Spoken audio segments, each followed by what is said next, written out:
Bumagsak ang kadiliman kay Ionia, nang kumalat ang mga digmaang Nox-Ianlan sa buong lupain. Ang mga sagradong kagubatan ay nawasak, natutuyo ang batis ng kaluluwa, at mga sinaunang templo sa abo. Sa malayong buro, mga uod na nakaluhod sa wasak na bukid. Ang sirang espada ay damaykit ng malalim sa lupa. Sa harap mo, nagkalat ang mga katawan ng kanyang mga kapwa-alagad. Kinulayan ng dugo ang lupa na dating berde. Ginawa niya iyon, hindi siya. Si Yasua, sumiklab ang galit sa lambak, parang bagyo. Palagi akong naniniwala sa karangalan, sa kawastuhan. Maniwala ka sa mabuti, pero ngayon, may kasalanan at pagtataksil lamang sa harap mo. Nanginginig ang espada sa kamay niya. Sa sandaling ito, pumasok sa isip ko ang imahe ng kapatid ko. Ang batang matigas ang ulo na tumakbo sa iyo. Dati tumawa ng malakas kapag natalo sa mga laban sa pagsasanay. Pero patay na ang batang iyon. Namatay siya noong araw na pinatay niya ang kanyang amo. Pinunit ng mga hiyawan ang tahimik na hangin. Wala nang masabi, wala nang maipaliwanag. Mayroon lamang isang huling labanan. Isang taong sinusubukan mong itama. Isang taksil na tumatakas mula sa kanyang sariling mga kasalanan. Dalawang espada ang magkadikit, ang tunog ng bakal na kulog. Ngunit gaano man kalaka, hindi kayang labanan ni John ang hangin na kinokontrol ni Yasu. Isang suntok lang ay sinalo na ako ng bagyo. Ang kamatayan ay dumarating ng mas mabilis kaysa sa isang hininga. Ngunit hindi kamatayan ang katapusan. Binuksan ni John ang kanyang mga mata, wala na siya sa Ionia.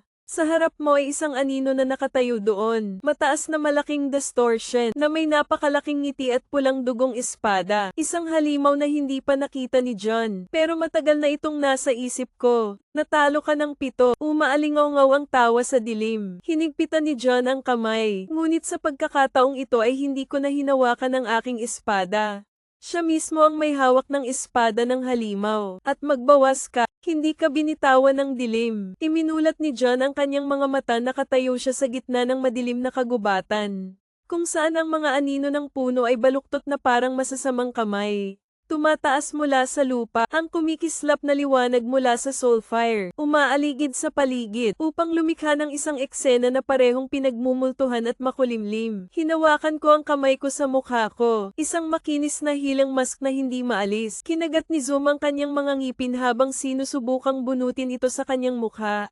Pero parang isa sa katawan mo, mula sa kaloob-looban, may nararamdaman akong gumagalaw sa loob ko. Isang boses na bumulong sa tenga, mula sa pinakamalalim na antas ng kamalayan. Akala mo sarili mo pa rin. Naging iba ka na, lalaking nakamaskara. Isang halimaw, hindi mo maiiling ang iyong ulo para patahimikin ang boses na iyon.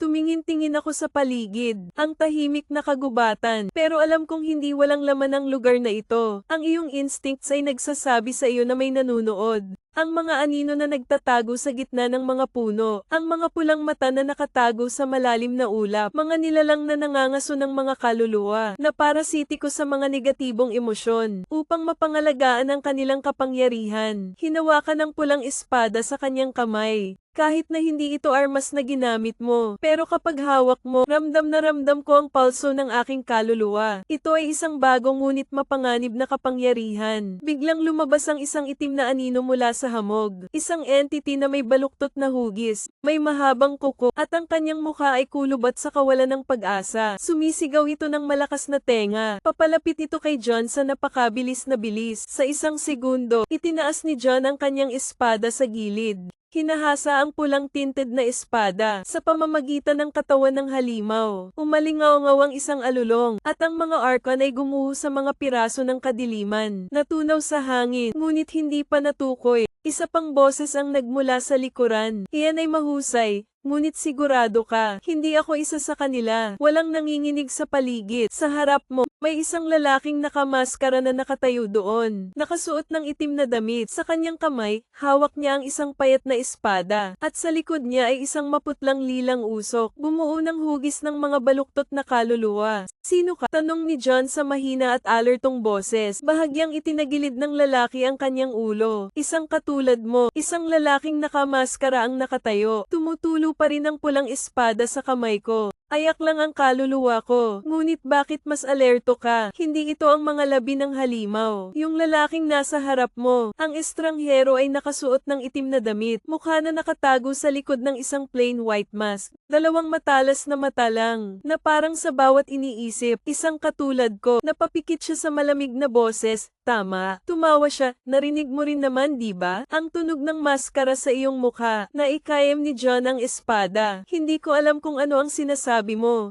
Umiling ang lalaki sa kasinungalingan, ngunit hindi mo maiintindihan sa lalong madaling panahon. Itinaas niya ang kanyang kamay at mula sa maputlang lilang usok sa likuran niya.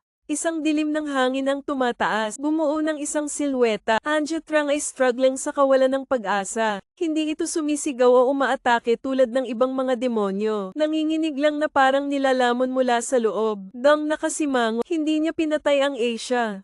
Nahuli niya ito, hindi ka katulad ko. Hininaan ni John ang boses, hindi ka nang huhuli ng ayak para sirain sila. Kinokolekta mo ang 10 sa kanila para sa ilang layunin. Tumawa ng mahina ang estranghero.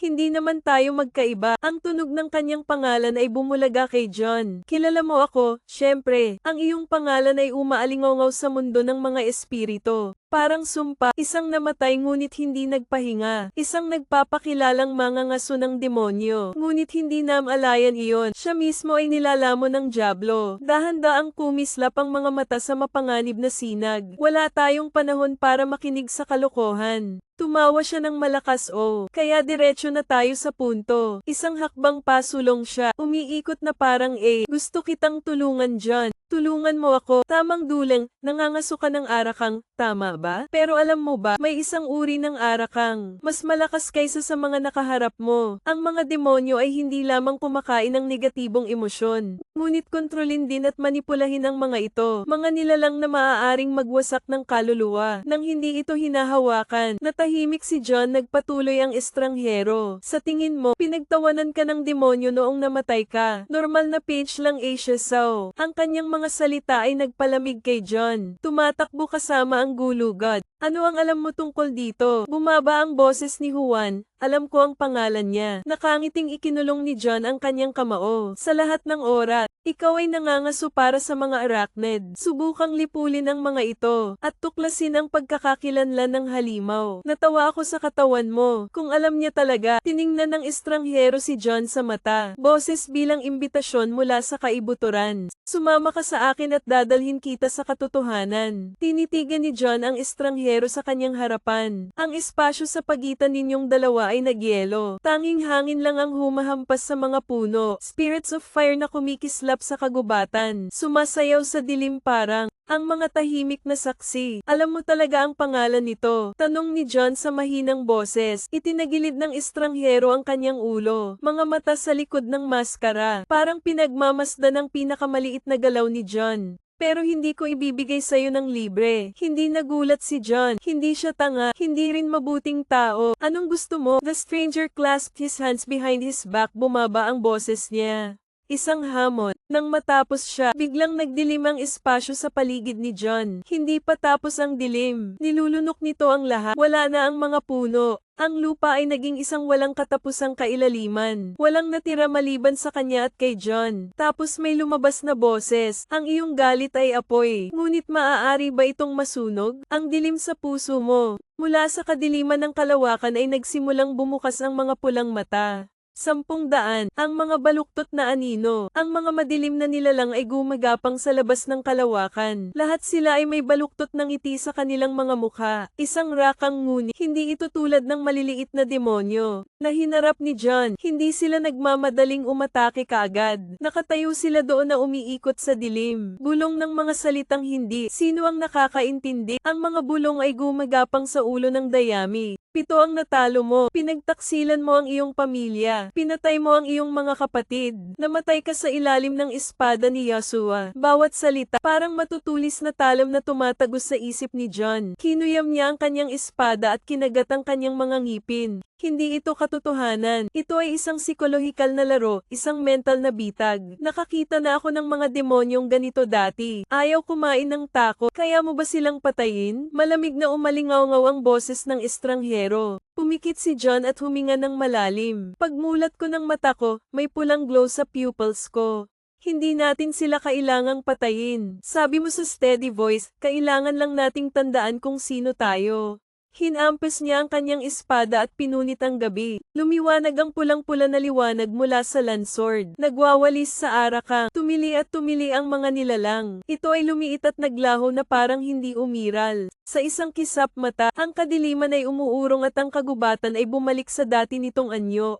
Ang estranghero ay nakatayo doon na pinapanood ang lahat. Pumalakpak siya ng malambot ngunit makahulog ang palakpak NDT-0. Sabi niya hindi ka nahulog. Pisil ang espada. Sabihin mo sa akin kung ano ang alam mo tungkol sa Diablo.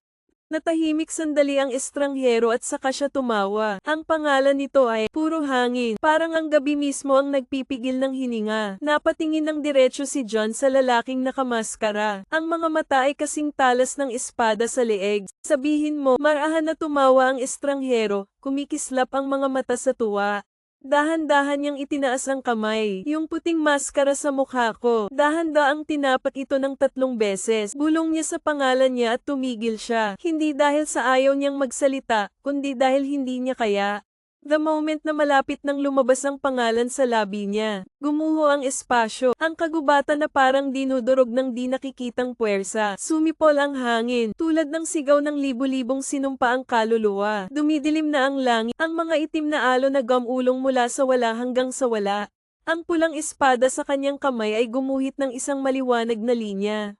Handang saksakin ng isang estranghero sa dibdib. Kung maglalaro siya, ngunit sa sandaling iyon ay umatras siya. Ang kamay ay nagbibigay ng isang komplikadong tanda sa hangin. Bumaba ang boses niya at hindi na siya nagmumukhang tanga. Narinig niya kami, hindi makapag-react si John. Pagkatapos ay isang higanteng itim na kamay ang palm unit sa kalawakan. Bumaba mula sa itaas na parang death side. Nabasag ang cluster groundra. Ang buong kagubatan ay nalipol sa isang iglap. Si John ay lumipad pabalik. Ilagay ang espada sa lupa upang mapanatili ang iyong balanse. Pagtaas ko ng ulo ko nakikita ko ito. Isang entity na walang nakapirming hugis. Ang katawan nito ay gawa sa halos baluktot na itim na usok.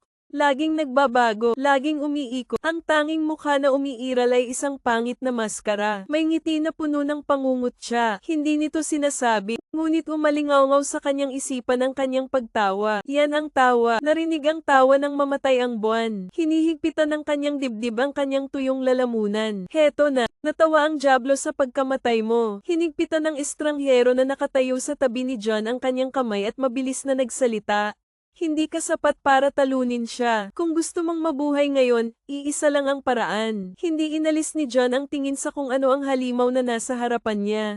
Tumingin siya ng diretso sa akin at kinuha ang kapangyarihan ko. Nanginginig na nakatayong hindi gumagalaw. Hindi iniwan ng kanyang mga mata ang halimaw sa kanyang harapan. Namilipit ang katawan nito na parang buhay na bangungot. Basag ang mukha sa ilalim ng baluktot na maskara na tumatawa pa rin. Ayan yon. Nandoon ang tawa. Sa iyong mga huling segundo, nakadikip ang mga daliri sa espada. Nag-aapoy ang gal, but at that moment bumulong ang lalaking nakamaskara sa tabi niya. Kung atakihin mo ito ngayon mamamatay ka. Hindi tumingin si John, pero malamig ang boses. Ano ang sasabihin mong gawin ko? Nakaluhod, nagmamakaawa na iligtas niya ang kanyang buhay. He tilted his head malalim pero piercing ang boses niya. Sinasabi ko sa iyo na tanggapin mo ang aking kapangyarihan. Ang alok ay nakabitin sa umiikot na espasyo. Lumingon sa kanya, sino ka? Mahinang tumawa ang estranghero. Pagkatapos ay tinanggal niya ang kanyang maskara. Sa likod ng makinis na puting maskara na walang mukha, mayroon lamang isang malalim na black hole. Isang walang katapusang spiral na lumalamon sa liwanag. Hindi na tayo AI. Ang boses na nagmumula sa hangin. Dati ako ay isang tulad mo. Isang lalaking humahabol sa mga halimaw na ito. Hanggang sa nilamon na kami nito. Nilagay niya ang kamay niya sa harap ni John. Pero kaya kung ibigay ang kailangan mo, ang kapangyarihang patayin ito, ang hangin ay sumisigaw ng mga patak ng kadiliman na nagmumula sa araka. Twist, parang mga kamay na inaabot para hilahin sila sa kawalan. Wala nang masyadong oras. Napatitig si John sa kamay na nasa harapan niya. Isang taksong tumanggap ng kapangyarihang pumatay sa demonyo. Ngunit sa anong presyo? Ngunit muling umalingaw-ngaw ang tawa nito. Muli tulad ng araw na namatay ka. Namumula ang mga mata ni John na walang ibang pagpipilian. Ibigay mo sa akin ang iyong kamay. Nang magkadikit ang dalawang kamay, napuno ng lamig ng kadiliman ang kanyang katawan. Pinisil ng chrome ang bawat butil ng karne. Bawat daluyan ng dugo ay niluluhod ko. Parang 1/0 of a nanogram kaluluwa mo ang napunit. Tapos sa isip ko may boses na bamulong. Mula ngayon, hindi ka na mangangaso. Ikaw ay bahagi ng kadiliman. Patayin ang demonyong iyon at hanapin ako. Bumukas ang mga mata ni John. Nawala ang pulang ilaw. Isang malalim na itim na pupil na lang ang natitira. Sinasalamin ng isang bagyo na malapit ng tumama. Hinawakan niya ang espada at nawala. Nanginginig ang espasyo. Bawat hangin ay umiikot. Parang sumisigaw ang mundo. Si John ay sumugod sa kanyang katawan na bahagyang marumi. Ito ay tulad ng pagsira sa mga tanikala ng katotohanan. Ang pulang espada sa kanyang kamay ay lumipad sa paligid. Lumilikha ito ng spiral ng madilim na hangin. Diretso patungo sa halimaw. Ang tunog ng laslas na naghihiwalay sa langit. Gumuho ang lupa sa ilalim ng dalisay na presyon ng kadiliman. Mga alon sa bagyo. Ngunit hindi nagtatago ang halimaw. Nakatayo ito na parang naghihintay. Nang hawakan na ng talamang baluktot nitong maskara, may nangyari. Buong isang matigas na puwersa ng pagkakulong sa lugar. Nakaramdam ako ng invisible force na humawak sa katawan ko. Hindi ka maaaring ilipat ng 1 pulgada pasulong. Bawat sinulid ng kadiliman mula sa halimaw. Kinukuha nito ang espasyo sa paligid nito. Gawing buhay na kulungan ang lugar na ito. Akala mo kaya mo na akong patayin this time, sabi niya. Wala nang tawa na umaalingaw-ngaw sa isip ko. Isa lang ang basag na boses na parang gawa sa libu-libong sirang pangarap. Nagtaas ng kamay ang halimaw. Sumasabog ang kadiliman sa paligid. Nakapulupot sa katawan ni John na parang tsunami. Sa isang lugar sa isip ko, natagpuan ni John ang kanyang sarili na nakatayo sa harap ng salamin. Ngunit hindi ikaw ang sumasalamin dito. Siya yon. Siya ang demonyong pumatay sa'yo. Nanlamig ang mukha ni John. Kung hinawakan mo ang salamin, hindi ako magpapatalo sa'yo. Basag na salamin, kasabay nito sa realidad. Nanginginig na naman ang mga mata niya sa pulang ilaw. Sinira mo ang mga tanikala ng kadiliman sa paligid mo. Pagkatapos ay magtapo ng isang tuwid na slash. Sa pagkakataong ito ay hinawakan ng talamang halimaw. Ang hiyawan na pumupunit sa buong gabi. Ang mga patak ng kadiliman ay nahuhulog na parang abo. Ngunit ang halimaw ay hindi patay. Tumawa lang ito, nagbago ka na. Ang kanyang mga mata sa aking kaluluwa. Ngayon ikaw ay katulad ko. Tapos wala na. Tanging kadiliman ang natitira sa paligid ng zone. At isang tanong ang pumasok sa isip ko. Tayo pa ba ang sarili natin? Napakatahimik ng espasyo na nakakatakot. Tapos na ang bagyo. Ngunit, lumulutang pa rin sa hangin ang abo ng dilim. Si John ay nakatayo sa gitna ng isang desyerto na larangan ng digmaan. Maliit ang pulang espada, bawat patak ng demonyong enerhiya sa lupa. Napatingin ako sa kamay ko, hindi dahil sa takot, hindi dahil sa pagod. Wala na kasi akong nararamdaman. Ang galit ngayon lang ang galit, double cut na pakiramdam. Ang katotohanan ay sumiklab lahat, parang tsunami na tinangay ang lahat. Pero ngayon kapag naayos na ang lahat, isang walang katapusang kawalan na lang ang natitira. Anong ginawa ko? Bulong niya, pero walang sumasagot. Wala nang demonyo sa harapan ko. Isang itim na maskara lamang ang nahulog sa lupa. Ang maskara ng Asia Kang. Ang mga nilalang. Parasitize sa mga takot at negatibong emosyon ng mga tao. Sa tuwing nasa Ira ang Asia Kang, magiging maskara ang tunay niyang pangalan. Parang bakas ng durog na kaluluwa. Yumuko ang uod at pinulot ito. Sa sandaling hinawakan mo ang maskara, napuno ng kakaibang agos ng mga alaala ang aking isipan. Lahat sila tsinela. Pinagtaksilan nila ako. Kailangan nilang magbayad. Ayaw naming mamatay. Huwag mo akong iwan. Huwag mo akong iwan. Ang imahe ng isang madugong batang mandirigma, nakatayo sa gitna ng mga patay. Yung mga kasama niya dati, kanyang mga kamag-anak. Tinitigan ko siya ng may galit na mga mata. At pagkatapos ay iniwan siya. Sumabog ang puot sa kanyang puso. Nilunok siya nito. Gawin siyang halimaw na kamamatay lang ni John. Isang nawawalang kaluluwa. Hindi kay John ang boses na iyon. Bumalik ako sa tabi mo. May nakatayong lalaking nakamaskara. Siya ang umabot kay John. Sa nakaraang kabanata, naramdaman mo na ba? Tanong niya sa boses na kasing lambot ng hangin. Ang linya sa pagitan ng mga tao at mga halimaw ay napakanipis. Tiningnan ni John ang maskara sa kanyang kamay. Ang totoo ay tama siya. Isang hakbang lang ang nawala, konting po, isang maling desisyon. Kaya ang isang tao ay maaaring maging isang demonyo. Tulad ng mandirigma, tulad ng kanyang sarili, o kahit na tulad ni John mismo. Naramdaman kong nanginginig ang maskara sa mukha ko. Parang tumatawa din siya. Ang maskara sa nanginginig na mga kamay. Umaalingaw sa aking isipan ang mga bulong. Tulad ng daan-daang boses na pinagsama-sama. Isang butas na sakit sa ulo. Kinailangan ni John na ikuyom ang kanyang kamao. Subukan mong kumalma. Ang lalaking nakamaskara sa tapat mo ay nakatayo doon na hindi gumagalaw. Sa ilalim ng madilim na buwan, wala siyang pinagkaiba sa multo. Punit-punit na dami, mga marka ng espada sa dilim, at isang walang ekspresyong puting maskara. Nagsisimula ka ng umintindi, hindi ba? Muling umalingaw-ngaw ang boses niya. Hindi tumugon si John sa pakiramdam na iyon. Patuloy ang Kia, yung feeling na nakapulot ka ng Asia mask, kapag ang mga kakaibang alaala ay bumabaha sa iyong ulo. Kapag naging bahagi ka nila, hindi tayo katulad nila. May totoong boses si John. Umakyat ng hakbang ang lalaki. Sa sandaling iyon, nararamdaman ito ni John. Isang matalim na agos ng nakamamatay na gas ang nagmula sa kanya. Hindi mo na siya kailangang tingnan, eskrimador siya. Isang taong nasa larangan ng digmaan. Isang lalaking pumatay ng maraming tao. Ikaw pa rin ba ang sarili mo, John? Napahinto ang tanong na iyon ni John. Ikaw pa rin ba ang iyong sarili, John, noong unang panahon?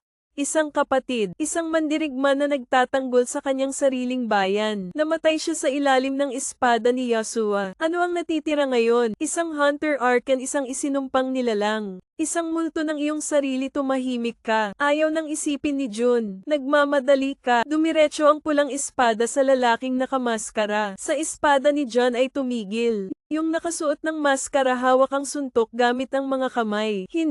Hindi mga kamay. Kailan niya hinugot ang kanyang espada? Ngunit napakabilis nito kaya hindi ito nakita ni John. Ang dulo ng kanyang espada ay isang buhok na malayo kay John. Masyadong mabagal, mahinahong sabi niya. Inilabas ni John ang kanyang espada at naghagis ng 3 sunod-sunod na laslas. Sa pagkakataong ito ay iniwasan niya silang lahat ngunit hindi siya nag-counterattack.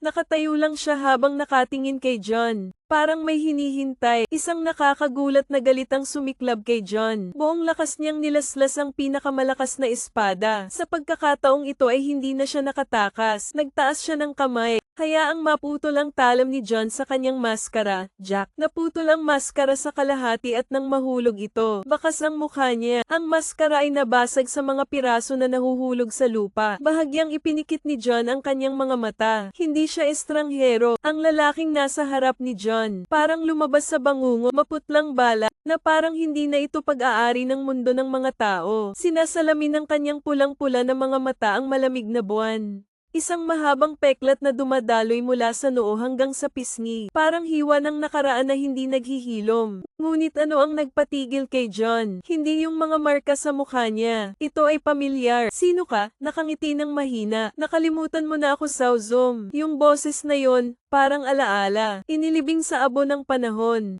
Isang boses na dating matigas pero ngayon ay nagdadala ng kadiliman at kalungkutan. Isang boses na kilala ni John. Parang espada sa isip. Ang imahe ng taong iyon ay bumalik sa dati. Isang parallel sword. Mahabang sesyon ng pagsasanay sa ilalim ng paglubog ng araw. Isang pangakong hindi natupad. Naikayam ni John ang espada sa kamay ni Soryu. Hindi makapaniwala si John sa kanyang mga mata. Hindi pwedeng Soryu ang lalaking nasa harap mo. Matalik na kaibigan. Nakipaglaban siya kay John sa hindi mabilang na mga laban. Na laging may dalang malambing ng ngiti. Kahit na puno ng dugo ang kanyang espada. Patay na si Soryu. Matagal nang namatay. Ang taong nasa harap mo ngayon, ang mukha ni Soryu, hindi lang mukha niya, si Soryu. Naaalala mo pa ang pangalan ko. Buti na lang lumakas ang boses niya. Ngunit hindi na ito kasing init ng dati. Ito ay pinaliit ng dilim. Dahil ang isang bagay ay hindi na tao. Ngunit dahan-daang itinaas ni John Soryu ang kanyang espada. Hindi ako sigurado na naaalala mo ang lahat. Nararamdaman ni John ang gas. Agad akong nagmuni-muni. Itinaas ang espada para harangan ang laslas mula kay Soryuken. Shock force mula sa VA touch. Nabasag ang lupa sa ilalim nila. Itinulak ni John ang Soryu ngunit hindi siya kumikibo. Ang kanyang mapupulang mata ay hindi nagdadala ng puot.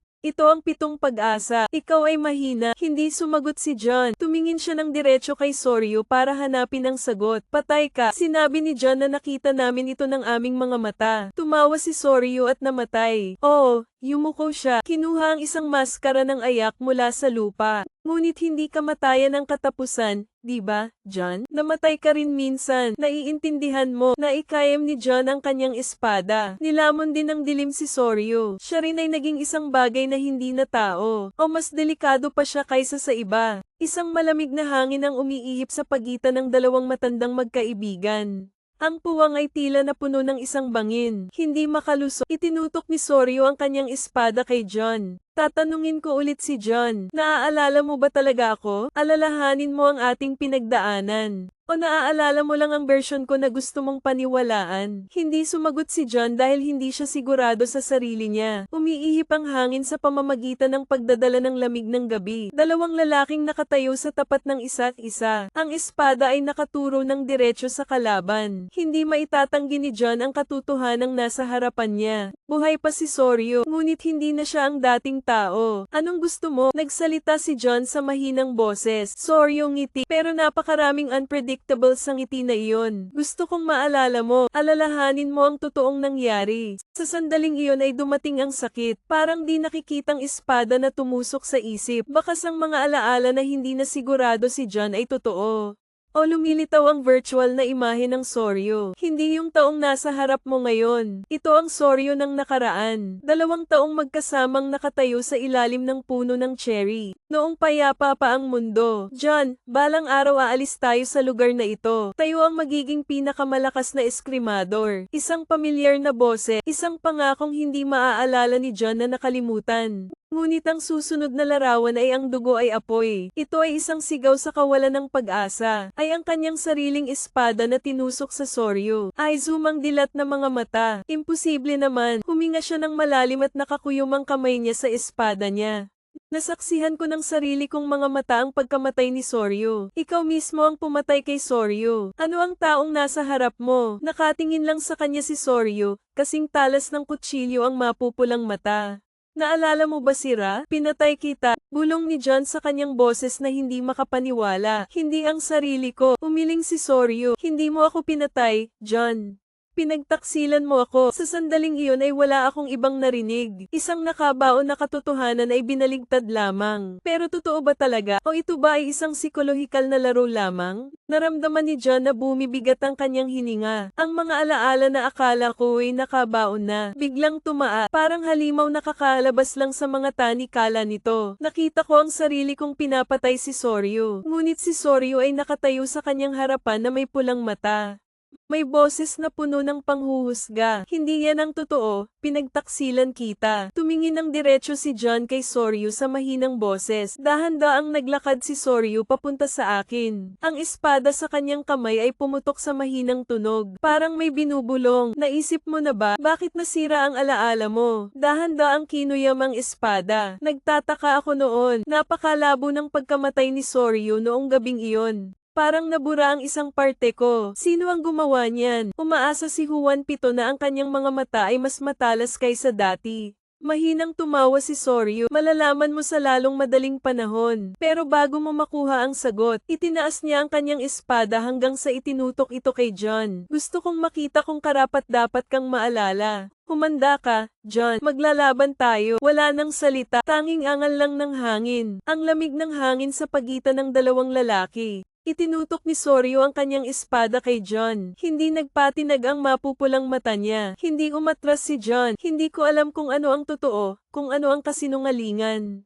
Pero isang bagay ang alam kong sigurado. Ang espada ay hindi kailanman nagsisinungaling. Tanging ang espada ay salamin ng tunay na pagkatao ng isang eskrimador. Kaya kung gusto mong malaman ang totoo, may paraan ka lang para lumaban. Halika dito, bulong ni Soryu. Sa sandaling iyon ay nawala siya. Hinawakan niya ang espada. Lumitaw si Ken Soryu sa harapan niya. Ang kanyang espada ay kumikislap na parang kidlat. Agad namang umatras si John, ngunit hindi siya tumigil. Ang mga espada ay patuloy na nahuhulog. Matalas ang bawat lasla. Ito ay tulad ng pagputol sa kalawakan. Naramdaman ni John ang pressure. Si Soryu ay mas malakas kaysa dati. Ngunit ang pinaka nakakatakot ay hindi ang kanyang kapangyarihan. Ito ang pamilyar na pakiramdam sa mga espadang iyon. May napagtanto si John. Itong swordsmanship style, hindi ito sayo. Sorry, ngumisi ng napakabagal at saka kumaway. Isang espada ang palm unit sa hangin at dumiretso sa loob. Walang ibang paraan. Itinaas ko ang aking espada. Ngunit isang hindi nakikitang puwersa ang darating. Napabuga ng malakas si Boom John sa lupa. Tumataas ang alikabok. Naramdaman kong tumutulo ang dugo mula sa gilid ng labi ni Soryu.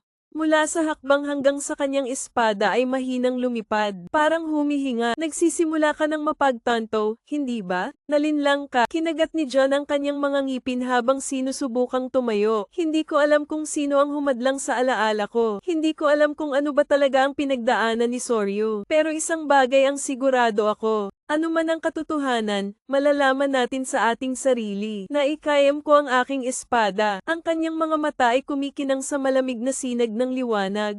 Mahinang tumango si Soryu. Kung gayon, ipakita mo sa akin ang iyong lakas. Nagsalubong ang dalawang espada. Ken, ang mga puwersa ng VA ay tumama ng napakalakas na ang lupa ay pumutok sa ilalim ng kanilang mga paa. Malinaw itong naramdaman ni John. Hindi na si Soryu ang taong nakilala ko noon. Soryu ngayon ay hindi lamang mas malakas, ngunit bawat linya ng kanyang espada ay naglalaman ng isang bagay. Ito ay lubhang mapanganib. Pinagmumulan ng kapangyarihan na hindi sa kanya. Alam na alam ni Jun ang estilo ng malakas na Soryu. Walang labis na paggalaw. Pero ang espadang ginagamit niya, hindi ito sa kanya. Yumi na umiwas sa dulo ng espada ni Soryu sa pisngi niya. Nag-iiwan ng maliit na hiwa. Hindi tumitigil ang shower. The moment na kumislap ang espada, tumalikod si Soryu at naglunsad ng panibagong slash. Kasing bilis ng hangin, malakas na parang kulog na walang bitak. Napilitan si John na itaas ang kanyang espada para tulungan si Ken.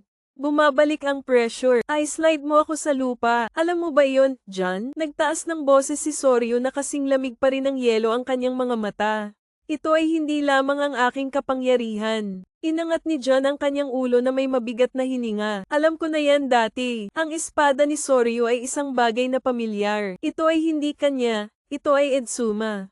Imposible naman. Bulong ni John na patay na si Edsuma. Ang teknik niya ang pumatay sa kanya. Ang tanging taong nagmana ng estilong ito ay si Yasua. Kaya bakit ginagamit ito ni Soryu? Si Ken na may espadang pumupunit sa hangin ay sumugod upang bumalik sa realidad. Nagmamadali ka, ngunit hindi mo ito maiiwasan ng lubusan. Isang malalim na hiwa sa iyong balikat. Ang pagbuhos ng dugo ay kinulayan ng pula ang kamiseta. Hindi tumitigil si Soryu. Dahan-dahan siyang naglakad patungo kay John. Umaalingongaw pa rin ang espada sa malalambot nitong daing. Parang kaluluwang bumubulong. Oras na, John. O harapin mo ang katotohanan. Itataas niya ang kanyang espada o mamamatay ka sa aking mga kamay. Hindi kailanman naramdaman ni John ang pressure na ito. Sakit ng sugat sa balikat. Paalalahanan mo ako, ito ay hindi isang normal na tugma. Hindi lang mas malakas si Soryu. Dinadala niya, bagay na hindi sa kanya. Ang kanyang espada ay nagsasalita. Hindi mahalaga ang katotohanan, John. Dahan-daang bulong ni Soryu. Ang malalakas lang ang may karapatang magdesisyon. Dumating siya ng kasing bilis ng hangin. Ang espada ay nahulog na parang kulog. Uod kagat ngipin paikutin ng mga tao maiwasan ng suntok. Ngunit sa sandaling umiwas ka, ang espada ni Soryu ay nagbago ng direksyon sa kalagitnaan ng hangin. Walang paraan ang espadang ito, Ken. Mabilis na itinaas ni John ang kanyang espada. Ngunit ang presyon ay napakalakas na ikaw ay itinulak pabalik. Mahigpit na nakasaksak ang mga pin sa lupa na nag-iiwan ng mahabang guhit. Hindi ito espada ni Soryu. Ito ang espada ni Edsuma. Ngunit hindi iyon ang pinaka nakakatakot na bagay. Ang espada ni Soryu, hindi lang LD Sume style. Bulong nito, nararamdaman ko, may kung ano sa loob ng espadang iyon. Isang kaluluwa 01, isang bagay na mas masahol pa. Isang nilalang na sumisira sa kaluluwa ng Soryu. Sino ang nasa loob mo, Soryu? Huwan pitong naikayam ng kamay ng pag-asa ang espada. Mahinang tumawa si Soryu, pero sa mata niya, may kumislap na luha. Dahan-dahan lang, John. Ang katotohanan ito ay sa akin. Kung gusto mo, itinaas niya ang kanyang espada ang pulang liwanag na sumasalamin sa kanyang mga mata. Halika at kunin ito. Ang katotohanan ito ay sa akin. Umalingaw-ngaw na parang kulog ang mga salita ni Soryu. Hindi natinag si John. Pinunasan niya ang dugo sa balikat habang nakapikit. Kung sa tingin mo natatakot ako, itinaas niya ang kanyang espada. Steel na kumikinang sa dilim. Nakalimutan mo na kung sino ako, Soryu. Haha, tumawa ng mahina si Soryu. Pero may kakaiba sa mga mata niya. Hindi ito ang Soryu na alam ni John noon. May ibang tumatawa sa kanya. Walang babala. Walang signal, kaya nawala si Ryo. Isang airflow ang sumasabog ngayon. Nag-iwan ng landas ang kinatatayuan niya. Agad namang nag-react si John. Binalingan niya si Ken. Dalawang Vasword na dumadampi sa harap mo. Ang puwersa ng pagkabigla ay lumilikha ng isang marahas na puyo ng tubig. Kinagat ni John ang kanyang mga ngipin, ngunit nararamdaman ito ng mga kamay. Ang lakas sa atakeng ito. Hindi mo ako matatalo, John. Hindi natin mapapanalo ang nabubuhay sa loob natin. Ano ang nasa loob niya? Biglang napagtanto ni John ang isang lata ng Ra. Isang demonyo na kumakain ng mga kaluluwang gusot. Hindi lang ito ang pumalit sa Soryu, ngunit nakawin din ang mga alaala ng LD Suma. Kaya ito ang katotohanang iniingatan niya. Sumimangot, matalas ang mga mata. Kung ang isang Asia page ay sumekop sa Soryu, isa lang ang paraan para mailigtas siya. Kailangan niyang tawagin ang tunay niyang pangalan. Soryu Zoom umuungal. Ang espada ay nagliyab ng pulang-pula na hangin. Naaalala mo ba ang iyong sariling pangalan? Napahinto sandali si Soryu. Isang maikling sandali, pero sapat na para makita ni John na nandoon pa rin siya. Nakakulong sa sariling katawan, Soryu. Naaalala mo ba ang iyong sariling pangalan? Sa pagkakataong iyon ay kumikislap ang mga mata ni Soryu. Panandalian lang, pero nakita ito ni Jong. Ang tensyon sa isip niya. Part of Soryu ay nahihirapan pa rin, pero hindi madaling bitawan ang nasa kanya. Mahinang tumawa si Soryu, ngunit ang kanyang boses ay hindi na sa kanya. Kalokohan lang ang pangalan. Ang tanging bagay na umiiral ay kapangyarihan. Tumingin ka sa akin, John. Itinaas niya ang kanyang espada. Dahan-daang tinatakpan ng itim na gas ang talam ng bakal. The spooky shapes na panandalian. Sa masamang fog village, ito ang aking bagong katotohanan. Negatibong pressure boom, nanginginig ang lupa, at isang agos ng madilim na hangin ang dumaan sa larangan ng digmaan. Nagtiis si John, pero malinaw kong nararamdaman na may nagbago. Hindi na si Soryu. Namatay ka rin minsan. Naiintindihan mo na ikayam ni John ang kanyang espada. Nilamon din ng dilim si Soryu. Siya rin ay naging isang bagay na hindi na tao. O mas delikado pa siya kaysa sa iba. Isang malamig na hangin ang umiihip sa pagitan ng dalawang matandang magkaibigan. Ang puwang ay tila na puno ng isang bangin. Hindi makalusot. Itinutok ni Soryu ang kanyang espada kay John. Tatanungin ko ulit si John. Naaalala mo ba talaga ako? Alalahanin mo ang ating pinagdaanan. O naaalala mo lang ang version ko na gusto mong paniwalaan? Hindi sumagot si John dahil hindi siya sigurado sa sarili niya. Umiihip ang hangin sa pamamagitan ng pagdadala ng lamig ng gabi. Dalawang lalaking nakatayo sa tapat ng isa't isa. Ang espada ay nakaturo ng diretso sa kalaban. Hindi maitatanggi ni John ang katotohanang nasa harapan niya. Buhay pa si Soryu, ngunit hindi na siya ang dating tao. Anong gusto mo? Nagsalita si John sa mahinang boses. Soryu ngiti, pero napakaraming unpredictable sa ngiti na iyon. Gusto kong maalala mo, alalahanin mo ang totoong nangyari. Sa sandaling iyon ay dumating ang sakit. Parang di nakikitang espada na tumusok sa isip. Bakas ang mga alaala na hindi na sigurado si John ay totoo. O lumilitaw ang virtual na imahe ng Soryu. Hindi yung taong nasa harap mo ngayon. Ito ang Soryu ng nakaraan. 2 taong magkasamang nakatayo sa ilalim ng puno ng cherry. Noong payapa pa ang mundo. John, balang araw aalis tayo sa lugar na ito. Tayo ang magiging pinakamalakas na eskrimador. Isang pamilyar na boses. Isang pangakong hindi maaalala ni John na nakalimutan. Ngunit ang susunod na larawan ay ang dugo ay apoy. Ito ay isang sigaw sa kawalan ng pag-asa. Ay ang kanyang sariling espada na tinusok sa Soryu. Ay zumang dilat na mga mata. Imposible naman. Huminga siya ng malalim at nakakuyom ang kamay niya sa espada niya. Nasaksihan ko ng sarili kong mga mata ang pagkamatay ni Soryu. Ikaw mismo ang pumatay kay Soryu. Ano ang taong nasa harap mo? Nakatingin lang sa kanya si Soryu, kasing talas ng kutsilyo ang mapupulang mata. Naalala mo ba si Ra? Pinatay kita. Bulong ni John sa kanyang boses na hindi makapaniwala. Hindi ang sarili ko. Umiling si Soryu. Hindi mo ako pinatay, John. Pinagtaksilan mo ako. Sa sandaling iyon ay wala akong ibang narinig. Isang nakabaon na katotohanan ay binaligtad lamang. Pero totoo ba talaga? O ito ba ay isang psikolohikal na laro lamang? Naramdaman ni John na bumibigat ang kanyang hininga. Ang mga alaala na akala ko ay nakabaon na, biglang tumaa. Parang halimaw na kakalabas lang sa mga tanikala nito. Nakita ko ang sarili kong pinapatay si Soryu. Ngunit si Soryu ay nakatayo sa kanyang harapan na may pulang mata. May boses na puno ng panghuhusga. Hindi yan ang totoo, pinagtaksilan kita. Tumingin ng diretso si John kay Soryu sa mahinang boses. Dahan-daang naglakad si Soryu papunta sa akin. Ang espada sa kanyang kamay ay pumutok sa mahinang tunog. Parang may binubulong. Naisip mo na ba, bakit nasira ang alaala mo? Dahan-daang kinuyam ang espada. Nagtataka ako noon. Napakalabo ng pagkamatay ni Soryu noong gabing iyon. Parang nabura ang isang parte ko. Sino ang gumawa niyan? Umaasa si Juan Pito na ang kanyang mga mata ay mas matalas kaysa dati. Mahinang tumawa si Soryu. Malalaman mo sa lalong madaling panahon. Pero bago mo makuha ang sagot, itinaas niya ang kanyang espada hanggang sa itinutok ito kay John. Gusto kong makita kung karapat-dapat kang maalala. Humanda ka, John. Maglalaban tayo. Wala nang salita. Tanging angal lang ng hangin. Ang lamig ng hangin sa pagitan ng dalawang lalaki. Itinutok ni Soryu ang kanyang espada kay John. Hindi nagpatinag ang mapupulang mata niya. Hindi umatras si John. Hindi ko alam kung ano ang totoo, kung ano ang kasinungalingan.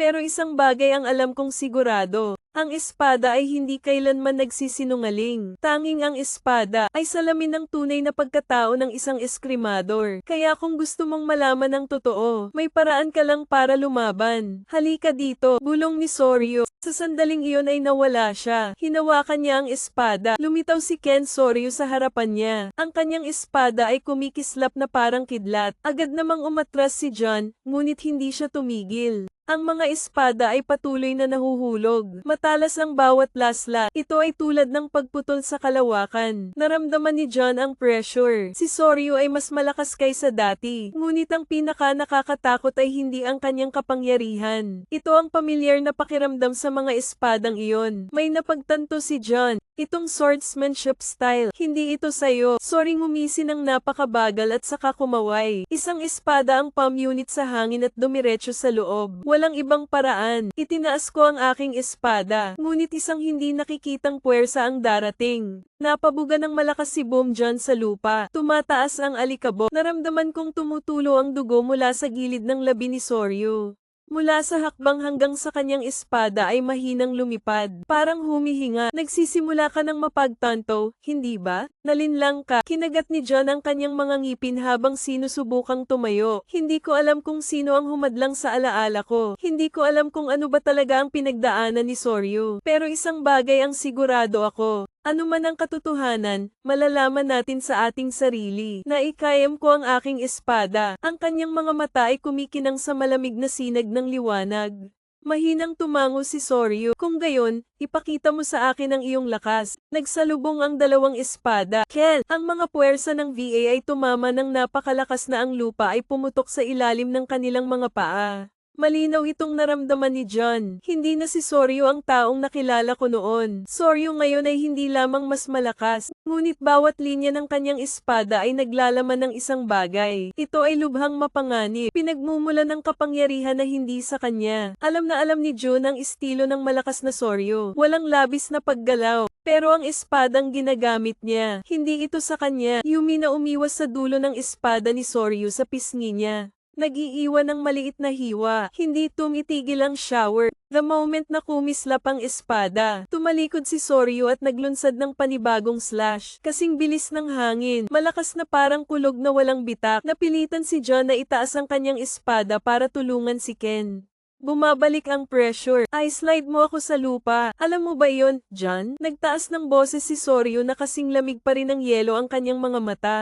Ito ay hindi lamang ang aking kapangyarihan. Inangat ni John ang kanyang ulo na may mabigat na hininga. Alam ko na yan dati. Ang espada ni Soryu ay isang bagay na pamilyar. Ito ay hindi kanya. Ito ay Edzuma. Imposible naman, bulong ni John na patay na si Edsuma. Ang teknik niya ang pumatay sa kanya. Ang tanging taong nagmana ng istilong ito ay si Yasuo. Kaya bakit ginagamit ito ni Soryu? Si Ken na may espadang pumupunit sa hangin ay sumugod upang bumalik sa realidad.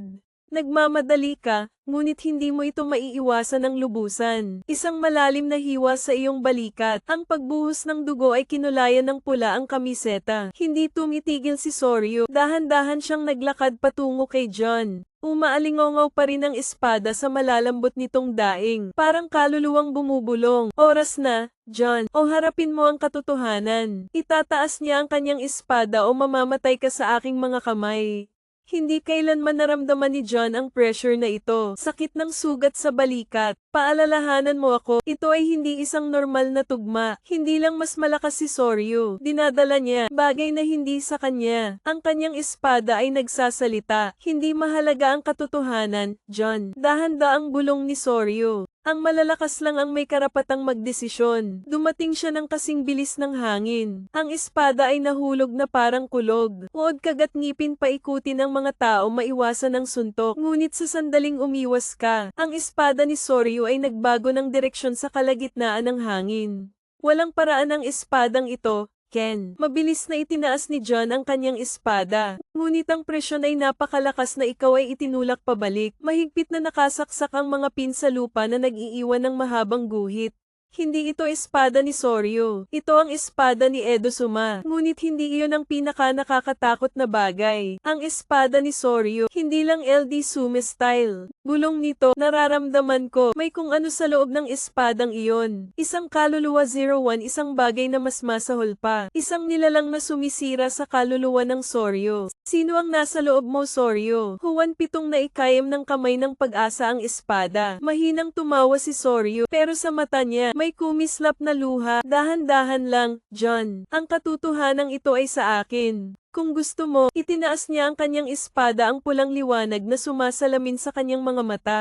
Halika at kunin ito. Ang katotohanan ito ay sa akin. Umalingaw-ngaw na parang kulog ang mga salita ni Soryu. Hindi natinag si John. Pinunasan niya ang dugo sa balikat habang nakapikit. Kung sa tingin mo natatakot ako, itinaas niya ang kanyang espada. Steel na kumikinang sa dilim. Nakalimutan mo na kung sino ako, Soryu. Haha, tumawa ng mahina si Soryu. Pero may kakaiba sa mga mata niya. Hindi ito ang Soryu na alam ni John noon. May ibang tumatawa sa kanya. Walang babala, walang signal. Kaya nawala si Ryo. Isang airflow ang sumasabog ngayon. Nag-iwan ng landas ang kinatatayuan niya. Agad namang nag-react si John. Binalingan niya si Ken. Dalawang Vasword na dumadampi sa harap mo. Ang puwersa ng pagkabigla ay lumilikha ng isang marahas na puyo ng tubig. Kinagat ni John ang kanyang mga ngipin, ngunit nararamdaman ito ng mga kamay. Ang lakas sa atakeng ito. Hindi mo ako matatalo, John. Hindi natin mapapanalo ang nabubuhay sa loob natin. Ano ang nasa loob niya? Biglang napagtanto ni John ang isang lata ng Ra. Isang demonyo na kumakain ng mga kaluluwang gusot. Hindi lang ito ang pumalit sa Soryu, ngunit nakawin din ang mga alaala ng LD Suma. Kaya ito ang katotohanang iniingatan niya. Sumimangot, matalas ang mga mata. Kung ang isang Asia page ay sumikop sa Soryu, isa lang ang paraan para mailigtas siya. Kailangan niyang tawagin ang tunay niyang pangalan. Soryu Zoom umuungal. Ang espada ay nagliyab ng pulang-pula na hangin. Naaalala mo ba ang iyong sariling pangalan? Napahinto sandali si Soryu, isang maikling sandali, pero sapat na para makita ni John na nandoon pa rin siya. Nakakulong sa sariling katawan, Soryu. Naaalala mo ba ang iyong sariling pangalan? Sa pagkakataong iyon ay kumikislap ang mga mata ni Soryu. Panandalian lang, pero nakita ito ni Jong. Ang tensyon sa isip niya. Part of Soryu ay nahihirapan pa rin, pero hindi madaling bitawan ang nasa kanya. Mahinang tumawa si Soryu, ngunit ang kanyang boses ay hindi na sa kanya. Kalokohan lang ang pangalan. Ang tanging bagay na umiiral ay kapangyarihan. Tumingin ka sa akin, John. Itinaas niya ang kanyang espada. Dahan-daang tinatakpan ng itim na gas ang talam ng bakal. The spooky shapes na panandalian. Sa masamang fog village, ito ang aking bagong katotohanan. Negatibong pressure boom, nanginginig ang lupa, at isang agos ng madilim na hangin ang dumaan sa larangan ng digmaan. Nagtiis si John, pero malinaw kong nararamdaman na may nagbago. Hindi na si Soryu.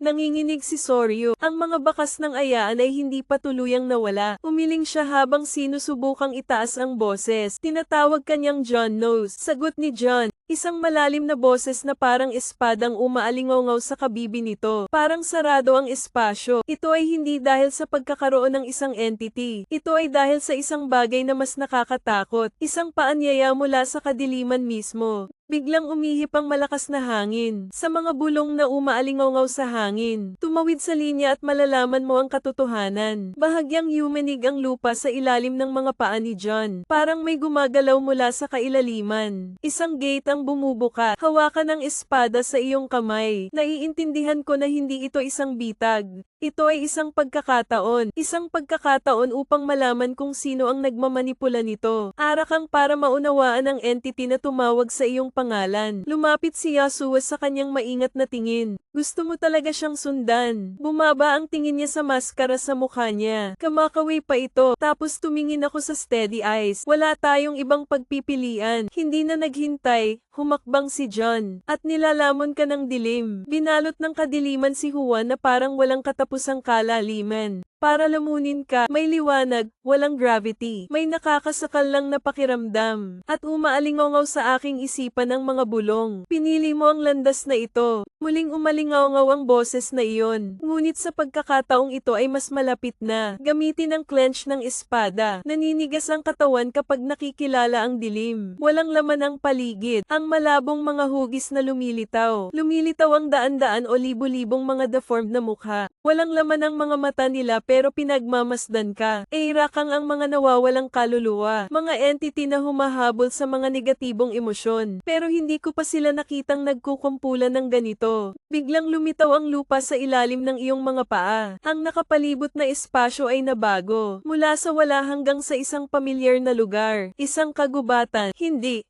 ito isang normal na kagubatan. Paikat-ikot na mga puno ng kahoy. Ang balat na nabubulok ng dilim. Ang matingkad na pulang bulaklak ay nahuhulog. Dahan-daang natutunaw sa sandaling tumama ito sa lupa. At sa harap mo, sa makapal na itim na hamog ay lumitaw ang isang anino. Siya na nagpakita sa dilim, na naglaho na parang ilusyon. Sinong tumawag sa'yo dito? Nakasuot pa siya ng itim na balabal. Ang walang laman na maskara ng kawalang interes. Ngunit sa pagkakataong ito ay nararamdaman ko na ang kapangyarihan. Lumalabas sa kanya, isang bagay na higit pa sa isang prosesyon lamang. Galit na estranghero mababa ngunit umaalingaw. Maligayang pagdating sa maskara, hindi sumagot si John. Nakatitig lang ako sa kanya. Ang kanyang mga kamay ay nasa espada pa rin. Nakatagilid ang ulo niya na parang pinagmamasdan ka. Tapos naglahad siya ng kamay. Hinahabol mo si Arakang. Mabagal ang boses. Ngunit ang bawat salita ay nagdadala ng hindi nakikitang bigat. Ngunit naisip mo na ba kung bakit sila umiiral? Bumukas ang kamay niya at sa sandaling iyon ay gumalaw ang kadiliman sa paligid ni Juan. Mga sinaunang alaala ng pagkamatay ni LD Suma. Labanan sa Yasuo. Sa sandaling huminga ka at sa sandaling pinatay mo si Asia. Ninakaw ng unang pahina ang kanyang espada. At ang maskara ay nasa aking mukha. Akala mo hunter ka. Nagbulungan ng mga estranghero ngunit hindi si John. Hindi mo sila hinahabol. Ikaw ay bahagi nila. Napatigil ang mga salita kay John. Ang lamig ay dumadaloy sa gulugod. Pero bago ka mag-react, bumangon ang dilim at dumating siya. Nagsimula na ang laban. Itinaas ni Jong ang kanyang espada. Ang pulang bakal na talam ay kumikinang sa liwanag mula sa daigdig ng mga espiritu. Ngunit kapag ang espada ay pumutol sa kadiliman, hindi ito pumuputol sa laman, nawawala ang mga estranghero. Natutunaw siya sa kawalan na parang hangin. At mula sa likod ay isang laslas ang napunit sa hangin. Oras na para lumingon. Tumawid ng dalawang espada upang suportahan ang pag-atake. Ang lakas ng suntok ay nanginginig ang buong katawan ko. Na maganda ang reaksyon. Mababa at kawili-wili ang boses. Napaatras ang estranghero. Nakatayo sa dilim. Na para bang ito ang kanyang teritoryo. Pero hindi mo pa rin maintindihan. Inabot niya ang isang kamay. At kaagad, nagsisimulang gumalaw ang mga baluktot na hugis sa paligid.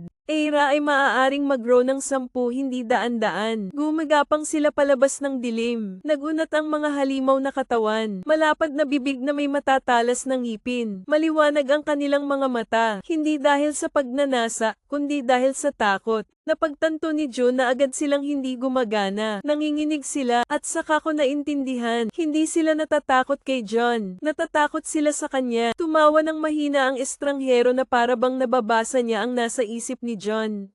Ang Asia Kang ay mga nawawalang nilalang, na humahabol sa mga negatibong emosyon ng tao. Dahan-dahan siyang naglakad, step by step, pero nasa ilalim ng matinding pressure. Ngunit mayroon din silang sariling mga mangangaso. Umikot ang dilim sa likuran niya, upang bumuo ng isang pares ng mga higanting mata. Pula sa gabi, hindi lang Ark ang hinahabol namin. Huminto siya at bumaba ang boses niya. Nilalamon natin sila. Sa sandaling lumabas ang mga salitang iyon. Galit na galit ang kadiliman. Sumisigaw ang prosesyon sa paligid. Hinayla ang kanilang mga katawan patungo sa kanya. Parang mga kaluluwang nakadina. Sinusubukan nilang lumaban ngunit hindi sila makatakas. Nilamon ng dilim ang lahat. Nilamon sila sa isang itim na bagyo. Nakatayo lang si John na nakaramdam ng lamig sa buong katawan. Hindi siya normal na lalaki. Siya ay isang bagay na mas masahol pa sa isang rakang. Nagtaas ng kamay ang estranghero, at bahagyang nabasag ang maskara niya. Tumingin siya ng diretso kay John. Gusto mo bang malaman kung bakit ka pa nabubuhay? Tumibok ang puso ni John. Alam niya ang hinahanap ni John. At ngayon ay nag-alok na siya. Sa isang nakakuyom na pagkuyom ng espada, ang kanyang mga mata ay hindi umalis sa estranghero. Nakatayo siya doon na nababalot ng dilim. Nilamon siya ng mga labi ng Asia. Paikat-ikot pa rin na parang mga kaluluwang nakulong. Ano ang alam mo tungkol sa akin? Tanong ni John sa mahina ngunit alertong boses. The stranger tilts his head na parang hinuhusgahan ka. Natawa siya na patay ka na. Ang mga salita, parang espada sa isip ni John. Ikaw ay Yasuo, nagpatuloy sa kanyang boses. Walang emosyon. Dapat na wala ka tulad ng iba. Bakit nandito ka pa? Bakit nakadikit sa iyo ang maskarang iyon? Nakataas ang kamay niya. Itinuro ang Arai mask sa aluminum face. Akala mo hinahabol mo sila. Lalong lumakas ang boses niya sa pamamagitan ni John. Nagiging isa ka sa kanila. Huminto si John. Nagsisinungaling siya, diba? Ngunit sa kaibuturan, alam ni John na hindi siya nagkakamali. Simula nang magising, hindi ako iniwan ng maskara. Kahit saglit, sa tuwing kukuha ako ng lata ng Ra, may nararamdaman na naman ako. Gumagapang ito sa loob ko. Bahagi ng kadiliman, bahagi nila. Ang estranghero ay gumagawa ng isang hakbang. Nanginginig ang dilim sa ilalim ng kanyang mga paa. Pero matutulungan kita, sabi niya. Umaalingaw-ngaw ang alok sa kadiliman ng kalawakan. Hindi sumagot si Jong, tinitigan lang siya. Matutulungan kitang kontrolin ang kadiliman sa loob mo. Nagpatuloy ang estranghero. Makakatulong sa iyo. Intindihin ang hindi mo namamalayan. Ang kanyang mga mata ay mas malamig kaysa dati. Ang katotohanan tungkol sa iyong pagkamatay. Sinakal ang puso ni John. Alam niyang may alam siya na hindi mo alam. Ngunit, mapagkakatiwalaan ba siya ng taong kayang lamunin si Asia Kang? Isang mas nakakatakot na nilalang. Ang mga demonyo ang hinahabol ni John. Napatingin ulit ako sa kanya. Ang walang buhay na maskara. Isang mahinahong boses na hindi kasinungalingan. Nanginginig ang Arka nang tumayo sa harapan niya. Kung siya ang kalaban, matatalo kaya siya ni John? Ang sagot ay malinaw na hindi. Hindi ngayon. Huminga ng malalim. Ibinaba ni daw ang kanyang espada at nakaalerto pa rin ang kanyang mga mata. Sabihin mo sa akin kung bakit kapito. Dinilaan ng estranghero ang kanyang mga labi. Isang maputlang ngiti ang sumilay sa kanyang mukha. Well, marami tayong pag-uusapan. Zoom. Dumating ang estranghero. Ang dilim sa ilalim ng aking mga paa. Para siyang sama-sama sa paligid. Inabot niya ang kanyang kamay. Isang itim na hangin sa palad. Gusto mo ba talagang malaman? Tanong niya sa mahinang boses. Parang bulong ng gabi. Hindi sumagot si John. Bagkus ay naikayam niya ang espada sa kanyang kamay. Pinaglalaroan ka niya upang subukan ang iyong pasensya. Ngunit walang oras si John para sa mga larong ito. Sabihin mo, tumango ang estranghero at ikinaway ang kanyang kamay. Sumiklab ang dilim at binalot ang lahat. Naramdaman ni John, parang nahuli sa buhawi, kinaladkad sa isang lugar na hindi nararapat. At saka ko nakita, bumuhos ang ulan umalingaw-ngaw sa gabi ang tunog ng mga espadang dumedampi. Sa harap ni Yasuo ay nakatayo ang dagwang espada, mabigat na paghinga, at si John ay nasa lupa. Pero hindi lang Yasuo, isang anino ng ibang tao na nakatayo sa likod ni Yasuo. Isang lalaking nakaitim na coat, mukha na nakatago sa pamamagitan ng isang pangit na maskara. Bumaba ang tingin niya sa katawan ni John at itinaas ang kamay. Nakita ni John ang kanyang sarili na patay na, ngunit pagkatapos ay hinawakan niya ang iyong katawan. At sa sandaling iyon, isang tipak ng itim na usok dumulas sa iyong katawan, parang ahas na nakabalot sa kanyang biktima. Nagising si John at nakita niyang muling binuksan ang kanyang mga mata. Ngunit sa pagkakataong ito, ang ayak mask ay naayos sa iyong mukha. Wala na ang dilim. Napaatras si John, mga kamay sa maskara na palagi mong isinusuot sa iyong mukha. Hindi ka bumalik mula sa mga patay. Hinayla ka pabalik. Nariyan ang AI o isang bagay na nagbigay buhay sa iyo.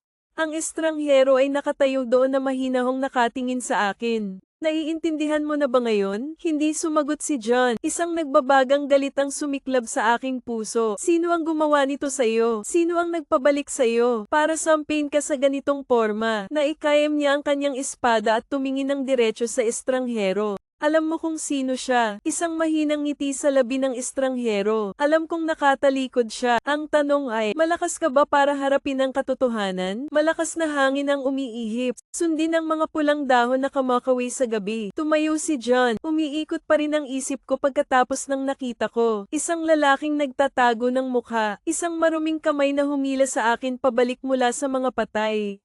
Hindi ka nabigyan ng pangalawang pagkakataon. Ikaw ay manipulahin. Naikayam ng kanyang kamay ang dulo ng kanyang espada. Ang pakiramdam ng galit ay tumataas na parang tsunami. Ngunit alam kong hindi ngayon ang oras para mawala ng kontrol. Nandoon pa rin ang estranghero. Tinalikuran niya si John na parang may hinihintay. Sabihin mo, Juan, sa mahinang boses, at sino siya?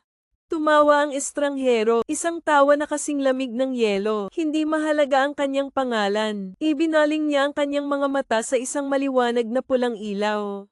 Ang mahalaga ay, handa ka na bang harapin siya o hindi? Isang jet ng itim na hangin ang tumataas mula sa kanyang katawan. Malawak na parang bagyo ng kadiliman. Umaalingaw-ngaw ang mga bulong sa kalawakan. Bawat tunog ay parang mga nawawalang kaluluwa na sumisigaw. Patunayan mo, John. Itinaas niya ang kanyang pulang dugong espada. Patunayan na ikaw ay sapat na malakas upang ituloy ang katotohanan. Nabasag ang espasyo na parang basag na salamin. At sa isang kisap mata ay sumugod ang estranghero. Paglalaro ng espada, uod ng reflector, agad na iniindayog ang espada para saluhin ang suntok. Ang VA ay tumama ng napakalakas na ang lupa sa ilalim ng kanyang mga paa ay pumutok. Ngunit hindi tumigil ang Kia. Nawala siya sa ulap ng itim na usok. Nasa likod lang siya ni John. Bumaba ang espada. Patak. Isang suntok ang palm unit sa hangin. Ngunit umatras si John. Siya ay hindi makatwirang mabilis. Walang paggalaw, walang pag-aalinlangan. Ang lahat ng kanyang mga pag-atake ay naglalayong sa mga kapintasan ni John. Parang inaway ka niya, daan-daang beses bago. Kinagat ni John ang kanyang mga ngipin. Hindi ka lang niya gustong subukan.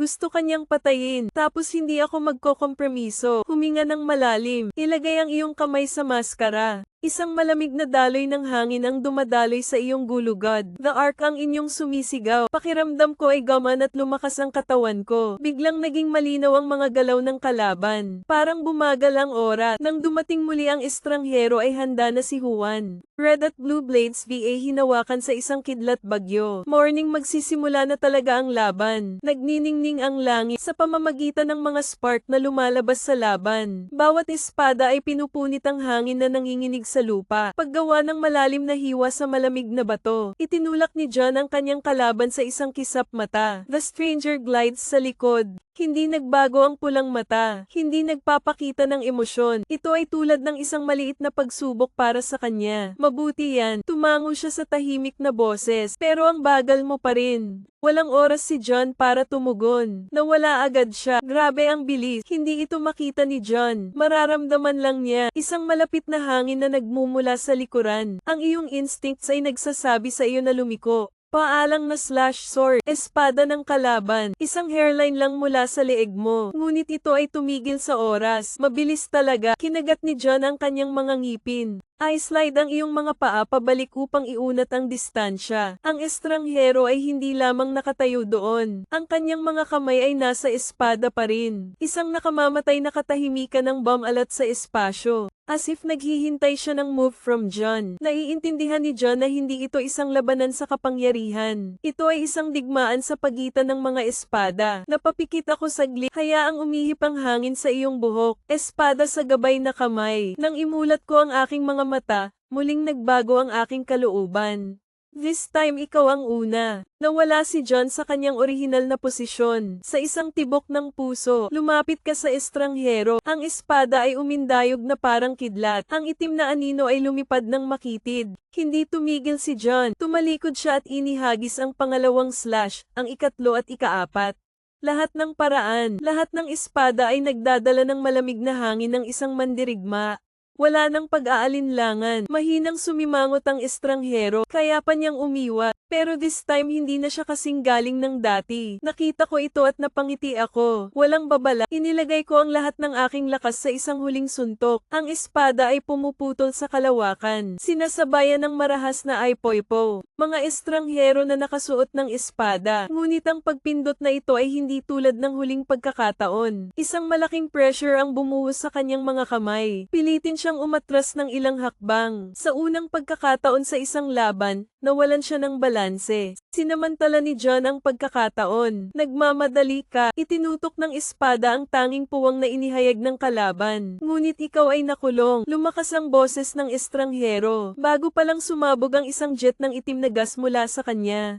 Ang tunog ay itinapon, malayo sa iyong katawan va malakas sa lupa, gumawa ng malalim na dent, matindi ang sakit, pero sinusubukan ko pa ring bumangon. Pagtingin ko, nakita ko ang stranger na nakatayo doon. Hindi ito kumikibo, pero this time may kakaiba na. Nagbago ang kanyang espada, ang madilim na pulang talam ay nagbigay ng demonyong aura. Para itong buhay at uhaw sa dugo, diretsyo niya itong binuhat patungo kay John. Tingnan natin kung hanggang kailan ka makakaligtas. Nagiging mabigat ang hangin hanggang sa masikip. Ang maitim na pulang espada sa batang kamay ng estranghero. Parang umuungol, nanginginig na parang hayop na nakakadena ng sobrang tagal. At malapit ng mapalaya, hindi naglakas loob na kumurap si John. Ramdam na ramdam ko ang abnormalidad. Isang daloy ng hangin. Hindi ito katulad ng anumang Alaska. Nakaharap ko na ito dati. Ito ay hindi lamang isang malakas na kaaway. Ito ay isang pagsubok ng tadhana. Itinutok ng estranghero ang kanyang espada kay John. Nararamdaman mo ba ito? Tanong niya. Mga boses na parang umaalingaw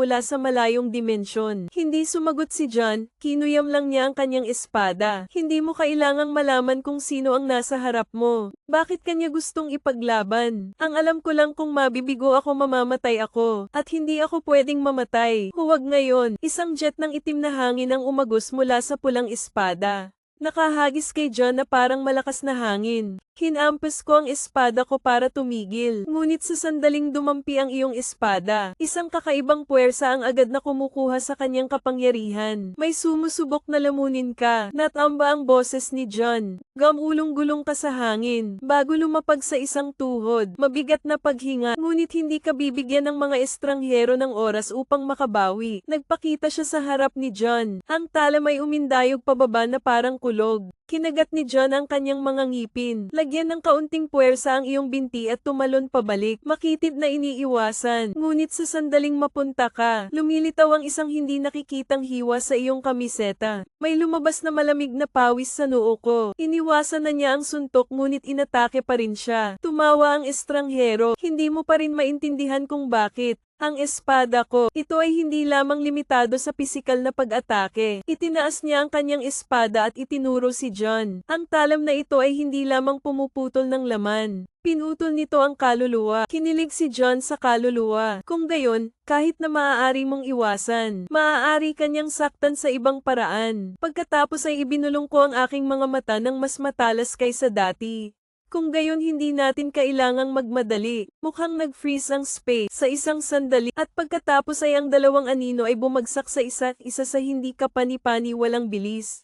Umalingaw-ngaw na parang kulog ang tunog ng mga espadang dumedampi. Ang berdeng espada ni John laban sa pulang espada ng estranghero. Sa tuwing nag-aaway, nag-iiwan ng malalalim na bitak sa lupa. Hindi na lang defensive si John. Nagsimula kang umatake. Samantalahin ang iyong bili. Patuloy kang nagbabago ng posisyon. Gumawa ng serye ng mga maling silhouette para linlangin ang kalaban. Hindi naloloko ang mga estranghero. Umikot siya. Ang pulang talam ay pumuputol sa isang silweta. At kaagad, naramdaman ni John ang matinding kirot sa kanyang dibdib. Hindi niya kailangang tumingin. Naramdaman niya ang totoong posisyon ni John. Sa pamamagitan lamang ng gas, bumaba ang dugo mula sa sulok ng bibig ni Juan. Nagpunas siya at ngumiti. Malakas ka. Pinaikit ng estranghero ang kanyang mga mata, ngunit ikaw din. Ibaba ang iyong hininga at patatagin ito. Kung ang kanyang espada ay maaaring tumama sa kaluluwa, hindi ko na siya hahayaang magkaroon ulit ng pagkakataong iyon. Napapikit ako ng tahimik, marahan ang ihip ng hangin. Dala ang tunog ng pulang dahon ng maple, bumagsak sa lupa, at nang imulat ni Juan ang kanyang mga mata, nagbago na naman ang buong mood ko. Nagtaas ng kilay ang estranghero. Ano ito? Hindi sumagot si John. Mas mabilis ka lang pumasok kaysa dati. Sa sandaling bumagsak si John sa kalawakan na parang isang pagkawasak. Ang iyong anino ay kumikinang na parang isang ilusyon. Napakabilis na ang mata ay hindi makasabay sa kuko. Mga estranghero na nakasuot ng mga espada ng katutubo. Ngunit ang kanyang espada ay tumatama lamang sa hangin. May malakas na hangin sa likod niya. Lumitaw doon si John, blade swinging down 01 fucking ingay. Mabilis na tugon na estranghero ay naging stopper na si Ken. Dalawang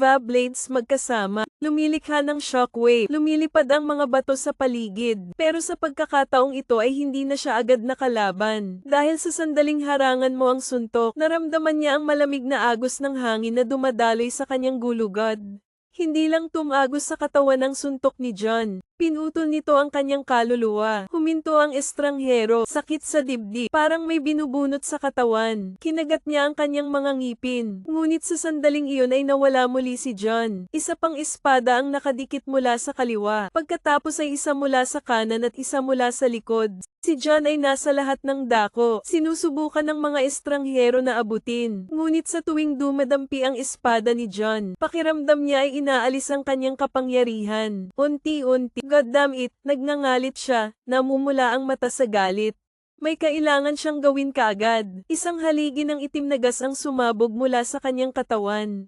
Itulak ang boltahe palayo, tinakpan ng alikabok ang buong larangan ng digmaan. Gamulong-gulong sa himpapawid at lupa, bahagyang nakayuko ang mga tuhod. May nararamdaman ako, isang pagbabago sa daloy ng hangin ng kalaban. Hindi na ito tao. Mula sa alikabok, ang kanyang mapupulang mata ay kumikislap na parang mga ilaw ng impyerno. NDT-0. Mas malakas pa sa malamig ang boses niya. Pero hindi lang ikaw ang makakaputol nito. Ang espiritu ng alikabok ay natutunaw upang ipakita ang hitsura ng estranghero. Ang kanyang balabal ay punit-punit upang ipakita ang isang katawan na puno ng malademonyong ukit. Parang may something. Matagal na itong nasa kaluluwa niya. Nanginginig ang pulang espada sa kamay niya. Naglalabas ng mga malagim na helanghing na ito. Pisil ang espada. Alam kong kasisimula pa lang ng laban na ito. Tumayo si Jong. Ang iyong mga mata ay sumasalamin sa kalaban. Ay unti-unting nagbabago. Binalot siya ng itim na hangin. Sila ay parang mga kaluluwang namimilipit sa sakit. Hindi ka na tao. Malalim ang boses niya pero puno ng katiyakan.